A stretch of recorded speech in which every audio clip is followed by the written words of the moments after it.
पिछले क्लास में क्या पढ़ाया था आप सभी को? विधायिका के बारे में पढ़ाया था ना। तो बोलो, विधायिका कंप्लीट हो जाता। आज है अगला चैप्टर क्या है? न्यायपालिका, अध्याय 6 न्यायपालिका। तो इसको समझना न्यायपालिका क्या का काम क्या रहता है। तो आप सभी को बताया था क्या कि न्यायपालिका का काम रहता है क्या? न्याय करना। क्या काम रहता है? न्याय करना। विधायिका का काम क्या था? कानून बनाना। फिर कार्यपालिका का उस पर काम करना, उसको लागू करवाना। और आज का जो चैप्टर है न्यायपालिका, तो उसके बारे में विस्तार से थोड़ा जानने का प्रयास कीजिए, ठीक है ना।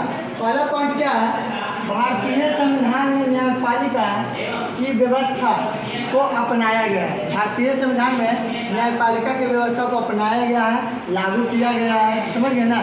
जिसमें सबसे ऊंचे स्थान प्राप्त, जिसमें शीर्ष स्थान पर उच्चतम न्यायालय को रखा गया है। उच्चतम न्यायालय को, न्यायपालिका का आपसे कोई पूछेगा कि न्यायपालिका का सबसे ऊंचा स्थान कौन है, तो उच्चतम न्यायालय। कौन है? उच्चतम न्यायालय, ठीक है ना।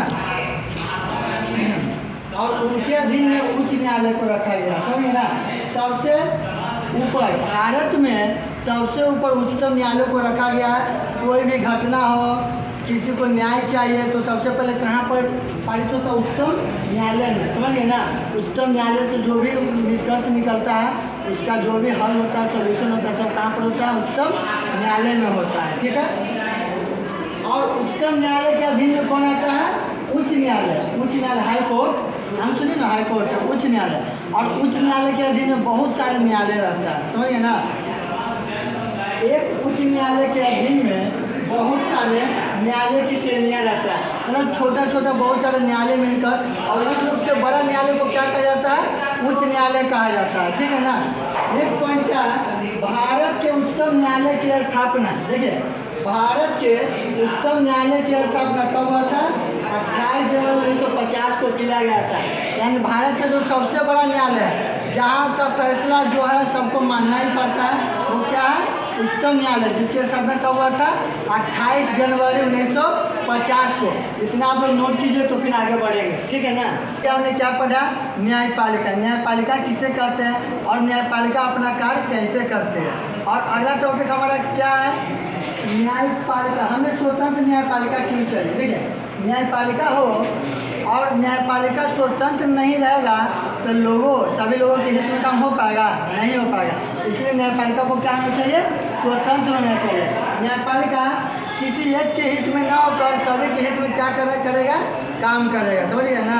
ऐसी न्यायपालिका होना चाहिए। जैसे पिछला चैप्टर हम लोगों ने क्या पढ़ा था ना जी, विधायिका में। विधायिका स्वतंत्र होना चाहिए, कार्यपालिका स्वतंत्र होना चाहिए। इसी तरह न्यायपालिका भी कैसे होना चाहिए? स्वतंत्र होना चाहिए, ठीक है ना। क्या है?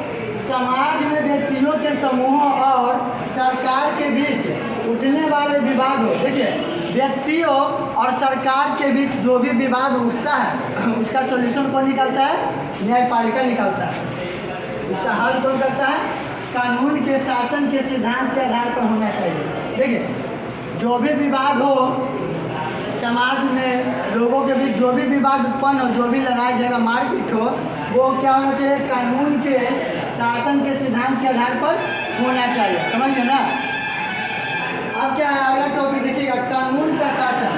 कानून का शासन क्या है? धनी, गरीब, पिछड़े, स्त्री एवं पुरुष सभी पर एक समान कानून होना चाहिए। ऐसा नहीं है कि हम अमीर हैं और आप सभी बच्चे गरीब हैं, तो हम आपको मतलब मारे पीटे, आप लोग गए केस मुकदमा करने के लिए, तो हम पैसा दे दिए हैं तो कानून का मुंह बंद कर दिए हैं और आप लोग को न्याय नहीं मिला। ऐसा होना चाहिए? नहीं होना चाहिए। अगर जो हम गलत किए हैं तो न्याय सबके लिए बराबर होना चाहिए, समझिए ना। ऐसा नहीं है कि कोई धनी है, कोई गरीब है, कोई बहुत पिछड़ा वर्ग है। अब उच्च वर्ग कोई है तो उसको ज़्यादा मान्यता मिला, पिछड़ा वर्ग को कम मान्यता मिला, ऐसा बात है? ऐसा बात नहीं होना चाहिए, ठीक है ना। स्त्री एवं पुरुष सभी पर एक समान कानून होना चाहिए। चाहे गलती स्त्री का हो, चाहे पुरुष का हो, जिसका जितना गलती हो उतना उसको दंड मिलना ही चाहिए। ऐसा नहीं है कि हस्बैंड वाइफ में लड़ाई हुआ और हस्बैंड अपना मनमानी करा, डेली आकर अपने वाइफ को पीट रहा है और वाइफ उसके खिलाफ कार्रवाई की मतलब केस मुकदमा कर दे, तो उसके पति को सज़ा न मिलेगा। ऐसा कानून है जी? नहीं ना, उसको सज़ा जरूर दिया जाएगा, ठीक है। अब क्या? विवादों के हल के लिए स्वतंत्र संस्था का होना आवश्यक है। जितना विवाद हो उसका सॉल्यूशन के लिए ये जो संस्था उसको कैसा होना चाहिए, स्वतंत्र होना चाहिए। अब जब न्यायपालिका स्वतंत्र रहेगा बच्चों, तभी वो अपना कार्य स्वतंत्र पूर्वक आराम से लोगों के हित में कर सकता है। समझ गए ना? तो इसको नोट कीजिए। अब अगले पॉइंट पे बढ़ेंगे।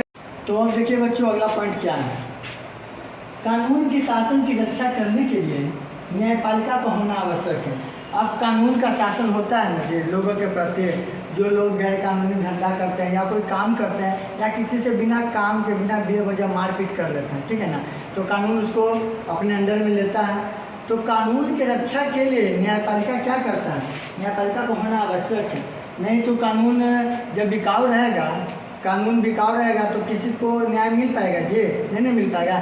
इसलिए वो अंडर किसके अंडर में काम करते हैं, न्यायपालिका के अंडर। समझिए ना, कानून की शासन की रक्षा करने के लिए किसका होना आवश्यक है, न्यायपालिका के। देखिए अब जैसे आप लोग लड़ाई झगड़ा कोई कर लेता है, कानून के समक्ष में चला जाता है, किसी के पास पैसा ज़्यादा रहता है तो वो क्या होता है, वहाँ से छूट जाता है, जबकि ऐसा होना चाहिए, नहीं होना चाहिए। इसलिए कानून उसको पेश करता है किसके सामने, न्यायपालिका के सामने। न्यायालय में उसको क्या करता है, न्यायाधीश के सामने पेश करता है और न्यायाधीश उस पर क्या करता है, फैसला सुनाता है कि ये गैर कानूनी है और इसको सज़ा मिलना चाहिए, तो वो उसको सज़ा मिलता ही है। समझिए ना?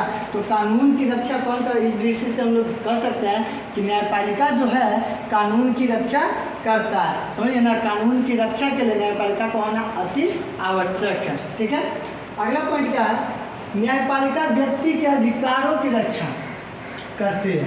न्यायपालिका किसका रक्षा करता है, व्यक्ति के जो अधिकार है उसको क्या करता है, रक्षा करता है। व्यक्ति का जितना अधिकार है ना, सबकी रक्षा करने का काम किसका है, न्यायपालिका का है। समझिए ना, विवादों को कानून के अनुसार हल करती है और यह सुनिश्चित करती है कि लोकतंत्र की जगह किसी एक व्यक्ति और तानाशाही में न, या समाज जो है समूह व्यक्तियों का समूह तानाशाही का रूप न ले ले। देखिए अब कुछ कांड हुआ, कुछ लड़ाई झगड़ा मारपीट कुछ भी हो, कहाँ पर जाता है, न्यायपालिका के पास जाता है। तो न्यायपालिका कानून के द्वारा जो निर्णय लिया जाता है उस पर सोच विचार करता है और अपना फैसला सुनाता है।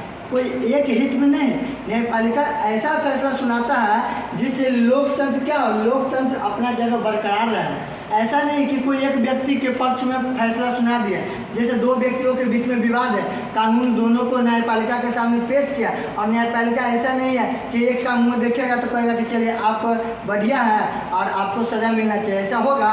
ऐसा होगा तो जो लोकतांत्रिक शासन है उसका क्या हो जाएगा, अंत हो जाएगा, और जो उसका न्यायपालिका का जो काम है जो बरकरार है वो ऐसा काम नहीं बरकरार रहेगा। ठीक है ना, इसीलिए वो लोकतंत्र को मतलब अपनी नज़र में देखते हुए फैसला सुनाती है कि किसी एक व्यक्ति के हित में फैसला न हो और वो व्यक्ति तानाशाह को जन्म न दे दे। ठीक है, इसको नोट कीजिए, फिर आगे बढ़ते हैं। आज के क्लास का लास्ट टॉपिक क्या है बाबू, न्यायपालिका की स्वतंत्रता।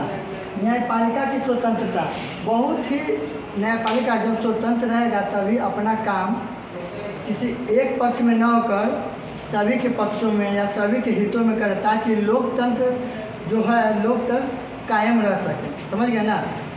इसका अर्थ क्या है, सरकार के अन्य दो अंग विधायिका और कार्यपालिका दोनों अंग न्यायपालिका के प्रति बाधा न बने।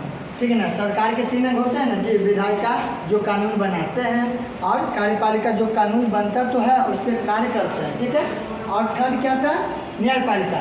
तो ये दोनों ऐसा ना कि विधायिका न्यायपालिका के पास जाए बोले कि आप मेरे हित में काम कीजिए, कार्यपालिका बोले मेरे हित में काम कीजिए, ऐसा होगा नहीं हो। इसीलिए न्यायपालिका का स्वतंत्र होना बहुत ही आवश्यक है, ताकि कोई एक पार्टी उस पर अपना दबदबा, उस पर अपना दबाव बनाकर अपना काम न करवा ले। इसीलिए न्यायपालिका कैसी होना चाहिए, स्वतंत्र होना चाहिए। ठीक है, सरकार के अन्य अंग न्यायपालिका के निर्णय में अपना हस्तक्षेप न करें, इसलिए न्यायपालिका का स्वतंत्र होना बहुत ही आवश्यक है। नहीं स्वतंत्र होगा तो सब अपना हस्तक्षेप करेगा।